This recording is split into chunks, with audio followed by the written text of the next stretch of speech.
Welcome दोस्तों, आज हम लोग प्रकाश के परावर्तन का पार्ट 4 पढ़ेंगे। जो कोई भी पार्ट 1, पार्ट 2, पार्ट 3 नहीं देखा होगा वह देख लेगा तो पार्ट 4 को देखेगा तो ज़्यादा बेहतर होगा, ज़्यादा समझ में आएगा। अवतल दर्पण का उपयोग जान लेते हैं। अवतल दर्पण का मुख्य उपयोग निम्नलिखित है। 1 नंबर पॉइंट, अवतल दर्पण का उपयोग हजामती दर्पण अर्थात दाढ़ी बनाने के लिए होता है। नाई के दुकान में अवतल दर्पण का ही इस्तेमाल होता है। टॉर्च, वाहनों के हेडलाइटों तथा सर्च लाइटों में अवतल दर्पण का उपयोग परावर्तकों के रूप में किया जाता है। प्रकाश को रिफ्लेक्ट करने के लिए अवतल दर्पण का उपयोग होता है, अर्थात प्रकाश को परावर्तित करने के लिए अवतल दर्पण का उपयोग होता है। रोगियों के नाक, कान, गले, दांत आदि के जांच के लिए डॉक्टर अवतल दर्पण का उपयोग करते हैं। अगला पॉइंट है, सौर भट्टियों में सूर्य से आती ऊष्मा ऊर्जा को बड़े बड़े अवतल दर्पणों द्वारा छोटी जगह पर केंद्रित किया जाता है ताकि उससे ऊष्मा अधिक मिले। सौर भट्टियों में अवतल दर्पण का उपयोग इसलिए किया जाता है ताकि सूर्य से आने वाली ऊर्जा को एक जगह केंद्रित किया जा सके और उससे सेल जो होता है वह चार्ज हो सके। नेक्स्ट है उत्तल दर्पण का उपयोग। उत्तल दर्पण का उपयोग स्कूटर, मोटर कार तथा बस इत्यादि में साइड मिरर और पीछे देखने के आईने के रूप में होता है। देखिए यह उत्तल दर्पण है। उत्तल दर्पण जो है वह पीछे देखने के लिए किया जाता है। किसी भी स्कूटर, मोटर कार या फिर गाड़ियों में इस्तेमाल किया जाता है। अगला प्रश्न है, अवतल दर्पण का उपयोग हजामती दर्पण में क्यों किया जाता है?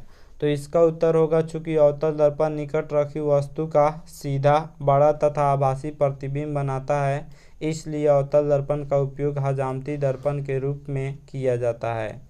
नेक्स्ट प्रश्न है, उत्तल दर्पण का उपयोग साइड मिरर के रूप में क्यों किया जाता है? यह दोनों जो प्रश्न है यह बार बार एग्जामिनेशन में पूछा जाता है, इसलिए इसको याद कर लीजिएगा। उत्तल दर्पण किसी वस्तु का हमेशा सीधा प्रतिबिंब बनाते हैं, यद्यपि वह छोटा होता है। उत्तल दर्पण जो प्रतिबिंब बनाता है वह वस्तु से छोटा होता है और इसका दृष्टि क्षेत्र यानी यह बहुत बड़े एरिया को कैप्चर करता है, तो इनका दृष्टि क्षेत्र विस्तृत होता है। इसलिए उत्तल दर्पण का उपयोग साइड मिरर के रूप में अर्थात पीछे देखने के आईने के रूप में इस्तेमाल किया जाता है। अवतल दर्पण निकट रखी वस्तु का सीधा, बड़ा और आभासी प्रतिबिंब बनाता है, इसलिए इसका इस्तेमाल हजामती दर्पण में किया जाता है। और उत्तल दर्पण का उपयोग साइड मिरर में इसलिए किया जाता है क्योंकि यह हमेशा सीधा प्रतिबिंब बनाता है। आसान है, याद कर लीजिएगा इसको। चिन्ह परिपाटी से क्या समझते हैं? तो जब दर्पणों का उपयोग कर रहे होते हैं तब सभी दूरियों और लंबाइयों को मापते हैं। उस समय जिन नियमों का पालन करना पड़ता है उन नियमों को चिन्ह परिपाटी कहते हैं। किसी वस्तु के प्रतिबिंब निर्धारण के लिए दूरियों की एक चिन्ह परिपाटी की आवश्यकता होती है ताकि प्रतिबिंबों की विभिन्न स्थितियों के बीच अंतर स्पष्ट किया जा सके, जिसे निर्देशांक चिन्ह परिपाटी कहा जाता है। निर्देशांक चिन्ह परिपाटी में दर्पण से प्रतिबिंबों के बीच और वस्तुओं के बीच दूरियों का निर्धारित किया जाता है। दूरियों का निर्धारण होता है, जैसे यह देखिए, यह ध्रुव है, सभी दूरियां, इसका पॉइंट बताया जाएगा, नियम बताया जाएगा चिन्ह परिपाटी का क्या क्या नियम है।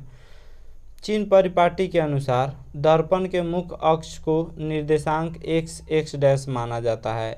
सभी दूरियां गोलीय दर्पण के ध्रुव से मापी जाती है। अगला पॉइंट है, आपतित प्रकाश की दिशा में मापी गई दूरियां धनात्मक तथा आपतित प्रकाश की विपरीत दिशा में मापी गई दूरियां ऋणात्मक होती है।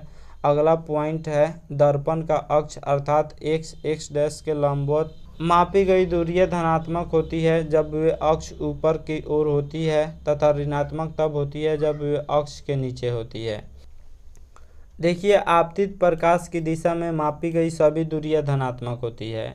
इस दिशा में जो भी दूरी मापी जाएगी वह धनात्मक होगी और इसके विपरीत दिशा में, इस दिशा में मापी गई दूरियां ऋणात्मक होगी। और सभी दूरियां ध्रुव P से मापी जाती है। गोलीय दर्पण के ध्रुव P से मापी जाती है, अर्थात P को मूल बिंदु मान लिया जाता है और यह प्रधान अक्ष है। इसके ऊपर जो भी दूरी मापी जाएगी वह धनात्मक होगी, इसके नीचे जो भी दूरी मापी जाएगी वह ऋणात्मक होगी। जैसे अगर हम कहीं पे वस्तु यहाँ पे रखते हैं तो दूरी कभी भी इस साइड से मापिएगा तो वस्तु दूरी ऋणात्मक हो जाएगी। अगर प्रतिबिंब इस साइड बनता है तो आप इस तरह दूरी मापिएगा तो प्रतिबिंब दूरी धनात्मक हो जाएगी। या फिर जो है अगर किसी वस्तु का प्रतिबिंब ऊपर की तरफ बनता है तो धनात्मक हो जाएगी और नीचे की तरफ बनता है तो ऋणात्मक हो जाएगी। तो सभी दूरियां ध्रुव P से मापी जाती है। आपतित प्रकाश की दिशा में मापी गई दूरियां धनात्मक होती है और विपरीत दिशा में मापी गई दूरियां ऋणात्मक होती है। उसके बाद प्रधान अक्ष के ऊपर लंबवत ऊपर की ओर मापी गई दूरियां धनात्मक होती है तथा प्रधान अक्ष के लंबवत नीचे की ओर मापी गई दूरियां ऋणात्मक होती है। चिन्ह परिपाटी के अनुसार अवतल दर्पण की वक्रता त्रिज्या तथा फोकस दूरी ऋणात्मक होती है तथा उत्तल दर्पण की वक्रता त्रिज्या तथा फोकस दूरी धनात्मक होती है। देखिए, अवतल दर्पण की जो भी दूरियां मापी जाती है वह आपतित प्रकाश की विपरीत दिशा में मापी जाती है। यह ध्रुव हो गया और इस तरफ आप दूरी माप रहे हैं, इसलिए इसका फोकस दूरी और वक्रता त्रिज्या ऋणात्मक होती है। और उत्तल दर्पण का फोकस दूरी और वक्रता त्रिज्या आपतित प्रकाश की दिशा में मापी जाती है। जैसे यह फोकस दूरी हो गया तो धनात्मक हो जाती है और यह भी धनात्मक होती है। इसका वक्रता त्रिज्या भी धनात्मक होती है, फोकस दूरी भी धनात्मक होती है। नेक्स्ट है आवर्धन किसे कहते हैं। तो प्रतिबिंब की ऊंचाई और वस्तु की ऊंचाई के अनुपात को आवर्धन कहा जाता है। इसे m से सूचित किया जाता है। m बराबर प्रतिबिंब की ऊंचाई बटा वस्तु की ऊंचाई, अर्थात m बराबर h डैश बटा h। आशा करता हूँ यह वीडियो आप सबकी काफ़ी पसंद आया होगा। हमारे चैनल को सब्सक्राइब करें, इस वीडियो को लाइक करें तथा अधिक से अधिक शेयर करें। Thanks for watching my video.